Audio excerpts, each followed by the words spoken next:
আজকে একটু মটন টিক্কা করছি। এটা হচ্ছে মটন, আদা বাটা, গোটা জিরে, পেঁয়াজ বাটা, কাঁচা লঙ্কা বাটা, সামান্য হলুদ গুঁড়ো, লঙ্কার গুঁড়ো, জিরে গুঁড়ো, ধনে গুঁড়ো, নুন।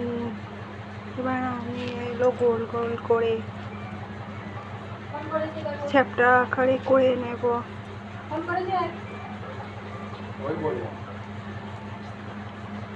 এই ভালো করে টিপতে হবে যাতে ছেড়ে না যায়।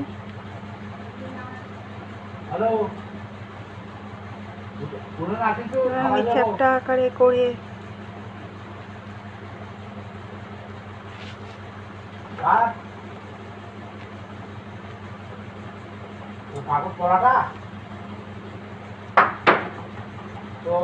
করবি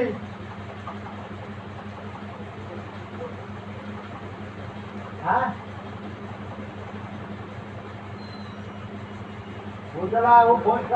দেবে। এই গরম তেলের মতো দিয়ে দিলাম। এভাবে আমি গোল গোল বল করে চ্যাপটা করে তৈরি করে নেব। বাদামি করে ভেজে নিয়েছি, কি সুন্দর কালার হয়েছে, মচমচে হয়েছে। এবার আমি একটা পাত্রে তুলে নেব।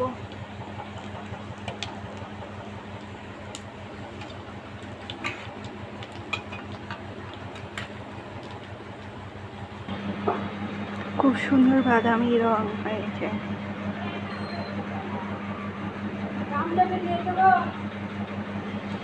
এবার আমি এটাকে সস দিয়ে পরিবেশন করবো।